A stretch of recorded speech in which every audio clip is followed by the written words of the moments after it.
Little Nemo in Slumberland is a comic strip created by American cartoonist Winsor McCay. It depicts Nemo having fantastic dreams that were interrupted by his awakening in the final panel.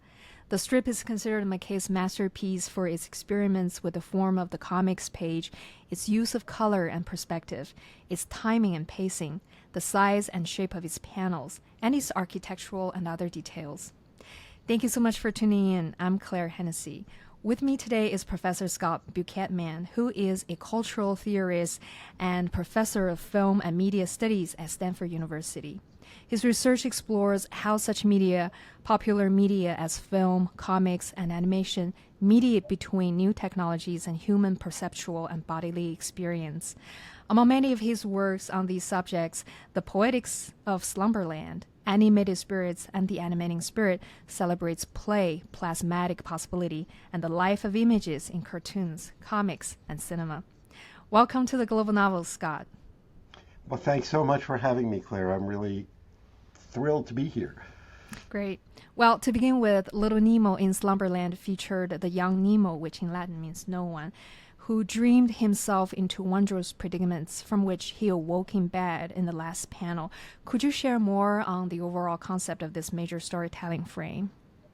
Yeah, so McCay was a really prolific cartoonist in the early days of newspaper cartooning, and he did, I think, at least a dozen different strips, and one of his most popular was called Dreams of the Rarebit Fiend, which would be about the dreams of adults who had eaten this really like cheesy meal right before going to bed, and then they would have these really strange dreams of metamorphosis, of a lady holding an alligator purse that turns into a real alligator and chases her away and things like that.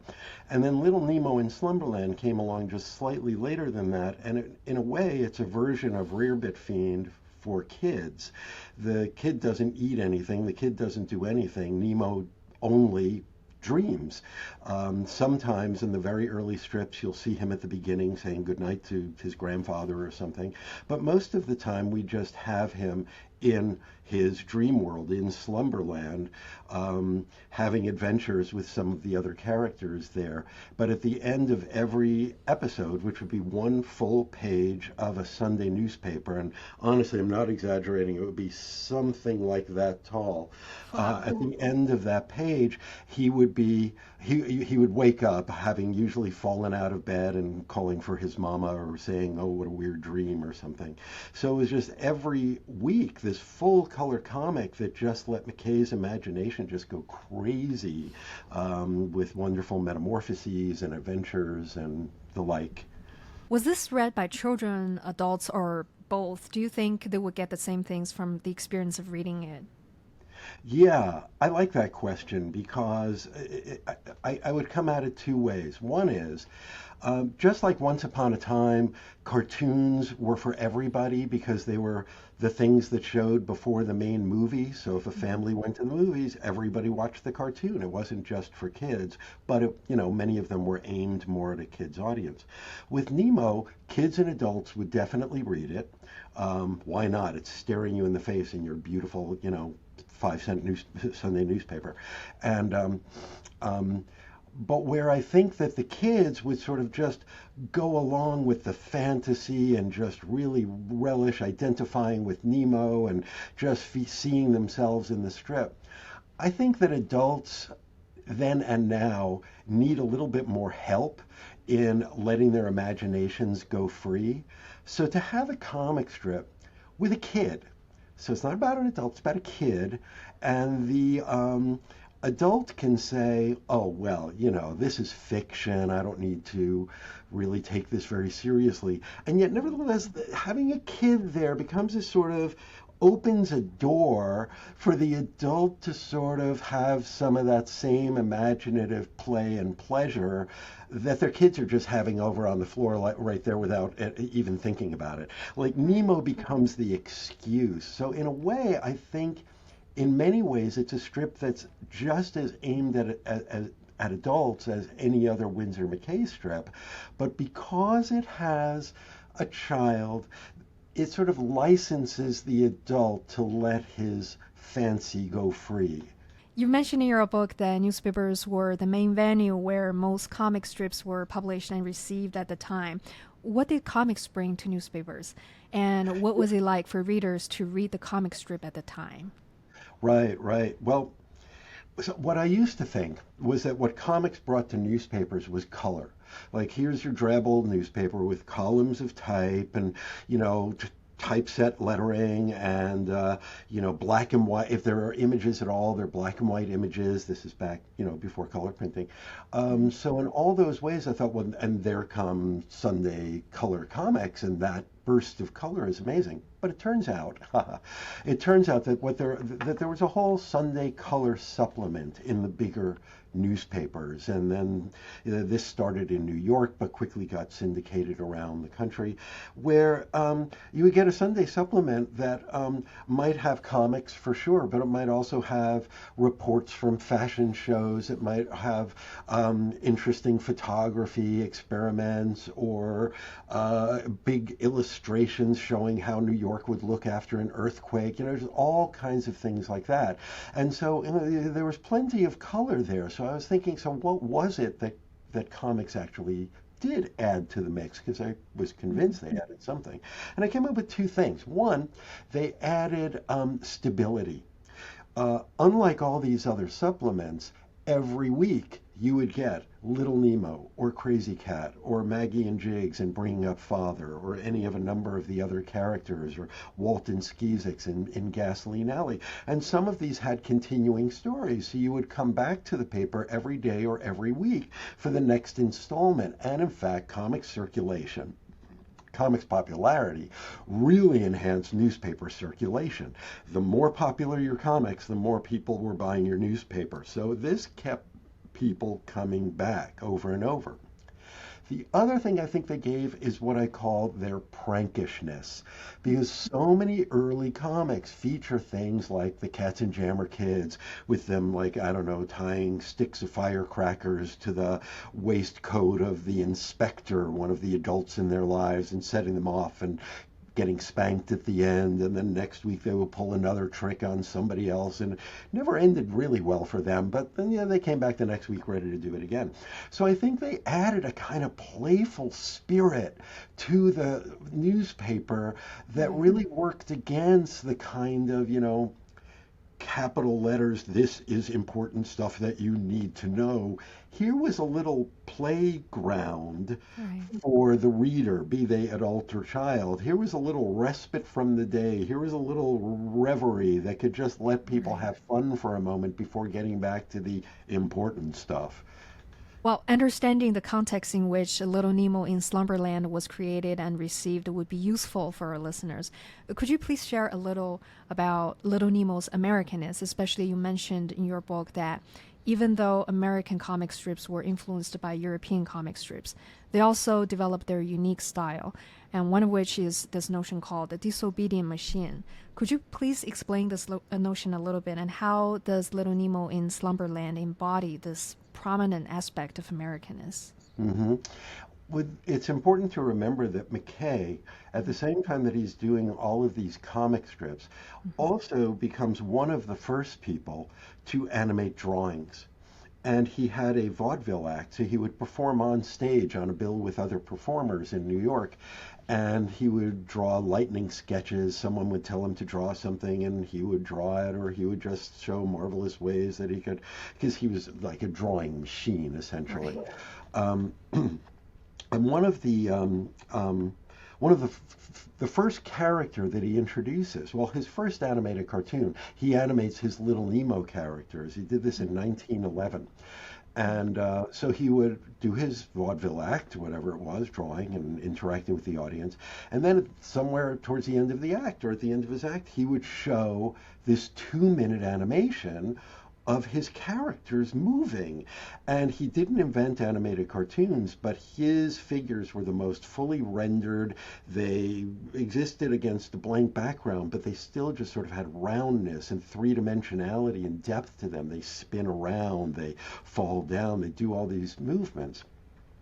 And Then his next creation is a character named Gertie the dinosaur, and this is part of an act that he was doing around 1914. The Little Nemo stuff was more like 1911. So in his act, he would introduce, he would talk about, the impossibility of us ever knowing what dinosaurs are like until now. And then on the big screen behind him, he would say, "Come on out, Gertie," and Gertie the dinosaur would come out and interact with McCay in real time. I'm sure it was an astounding act. An animation historian named John Canamaker has recreated the act, but I've never seen it. But for me, there's a key moment where he says, where Gertie snaps at him when he tries to reach or do something. He sort of snaps at his fingers and he says, "Oh, Gertie, shame on you. You're a bad girl." And Gertie begins to cry. And I'm really interested. I'm really interested in that. And so is everybody else who's ever thought about early animation. This doesn't just come from me. But that the idea that early animated beings disobey their creators. This starts to happen a lot. There's a whole series of cartoons in the 20s. It goes further than that, but it starts in the late teens. The Out of the Inkwell series, where Max Fleischer, the animator, would be on screen. He would draw Coco the clown, and Coco would have some adventures. But very often it'd be like, "Okay, time to get back in the inkwell, Coco," and Coco would be like, "No," and try to run away. And what is it? What is it about early animated creations? And these are American. I mean, there's earlier animated cartoons in Europe, but they're not playing with that same idea. But what's happening in America that, the animator creates a being that by definition they have complete control over, and that being then disobeys them. And so I coined this term, the disobedient machine, because it seemed that when Gertie walks out on stage, and by the way, there are films of these now that show McCay making the drawings and setting it all up, but when Gertie walks out on stage, the audience believes that this being has life. It moves, it breathes, it has life. It's a great illusion. But when Gertie snaps at Winsor McCay, or when Coco doesn't want to go back in the bottle, Right. what they prove is that they have a life of their own. They Right. have a life of their own. They have will. They're autonomous. And Right. the illusion that they now have their own being is really profound. So I think this sense of assertion, and if you move up through the history of animation, you get to Pinocchio in 1940, with Pinocchio, who wants to become a real boy.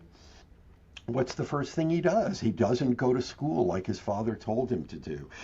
He disobeys all over the place. And you could say that at the end of Pinocchio, he learns his lesson. He learns to be a good boy. He's reunited with his family and everybody's happy. But I would argue that it is his disobedience that actually makes him a real boy. I have an 11-year-old, and believe me, disobedience is what makes you a real boy. So I'm just sort of fascinated by this long history of the disobedient machine that I find even outside of cartoons as well, but I can stop there. Right. Well, talking about one of your arguments, can you explain to our audience your major argument in the book, which I thought is fascinating? Yeah, so, well, building off this disobedient machine question, I have become really interested in ideas of play and of playfulness, which is something that isn't always taken seriously in the world of academia. Pleasure and play are things that don't get quite as much attention as perhaps they should, or at least as I think they should. And I am just drawn to things like comics, the kind of comics we've been talking about, animation, early animation, but many, many different kinds of animation, superhero media, physical comedy, musicals with, singing and dancing bodies, and all of these ways that bodies get to behave in the world in ways that our bodies can't. And I just really am taken with those kinds of configurations where bodies can fly and morph and dance and sing, none of which I can do. So the book becomes an exploration of some of these configurations. I'm using the word configurations too much, but some of these phenomena or some of these characters Hmm. that matter to have that. So the idea of the disobedient machine, which I find to be not like the disobedient machine is not dangerous. It's not like King Kong or Frankenstein's monster who will Hmm. destroy us if they get free. No, it's more like they're just going to make a little mischief and then they will, do what they need to do. And, I think this is important in culture. Some might say, well, that's just a very easy way for a society to be able to let off steam. It doesn't make any real change. It doesn't get people to really think about the world differently. But I'm not so sure that's true. The Soviet filmmaker Sergei Eisenstein wrote a wonderful book on Disney, and he talked about what he called the plastic nature of these characters and these stories. He talked about Alice in Wonderland, for example. Hmm. And he said, wow, I'm not quoting exactly, but he found that this, what he called the freedom from once and forever allotted form, to be really profound. And he tries to cover it up by sort of saying, and you can understand how American workers would really need to have this illusion of, not an illusion, but this sense that things could be different, that, what you are now isn't necessarily what you have to be, and that, these things allow you to think about the possibility of change. Well, I tend to think Soviet industrial workers and American industrial workers were probably suffering under the same sort of conditions of production. So I Hmm. would say that, this is a broader thing than just American, but this idea that something could be different, that change is a possibility. And I think this is at the core of my love of superhero stuff, which doesn't mean I like all superhero stuff, believe me. But again, this idea of a freedom from once and forever allotted form, a sense that things could be different. One of my favorite academic writers, a guy named Richard Dyer, and I've been quoting this essay called Entertainment and Utopia everywhere in my writing and teaching these days. And he says that, yeah, entertainment has a utopian aspect, but that doesn't make it an escape. It doesn't make it useless. It does allow the imagination to imagine other possibilities, to imagine that things could be different than what they are, and that things could move in a different direction. It's a temporary solution, it's an idealistic solution, it's not a real solution, but it speaks to real conditions of dissatisfaction that people might have with the world that they live in. So, no, they don't produce direct change, but they keep alive the sense that imagination is important and Right. imaginative possibility has to exist before real change can exist. So these are some of the things that the book tracks out. And of course, I talk about early animation, early comics. Superheroes show up at the end, they have to. But I also talk about things like My Fair Lady and musicals and, many other things. So, yeah. Right. Right. As you just pointed out, like other comic strips created at the time, Little Nemo demonstrates a similar set of rhetorics of play and playfulness. When we read a work of art like Little Nemo in Slumberland, what happens with our motive of absorbing information? Um, what do I think goes on in the minds of readers of Little Nemo? I can only talk about my own mind, which is, I know it. Right. I don't know how well I know it, but I know it better than anyone else's. Um, I think comics ask you to do a lot when you read comics. We don't always think that's true because anybody can read comics. Many people grow up reading comics, even if it's just Archie or whatever. But nevertheless, here are a series of pictures Hmm. with a gap between each of them. Hmm. And you have to sort of understand that they exist in a sequence, Hmm. that the words that are there are coming out of those characters' mouths. So this is what they're saying. How long a gap there is between one panel and the next is Hmm. up in the air. It might be no time at all. It might be 2 years. like the cut from a bone to a spaceship in 2001: A Space Odyssey. It could be tens of thousands of years. So you have to sort of synthesize words and images that sort of are simple enough to act like words, and words that are drawn big and sound effectsy so they look like pictures. And you have to sort of synthesize all this information. But I think we learn to do it. I think we learn to do it pretty easily. But then as we get older, if we keep reading comics, and you should keep reading comics, if you keep reading comics, you find artists who find incredibly inventive ways to play with all those elements of form and structure. So the reading of comics can be quite challenging. So with Little Nemo in Slumberland, for example, McCay, I can't find an earlier example of someone who does this. He will, for example, in the second episode of Little Nemo, Nemo goes in his dream down into a mushroom forest. And as he goes down and down into the forest, and he gets deeper and deeper, the panels that McCay is using go from being, Nemo size to this tall, to this tall, to this tall as you read across. We hope you have enjoyed the episode so far. If you want to hear the entire episode, you can subscribe at theglobalnovel.com/subscribe. Thank you so much for listening.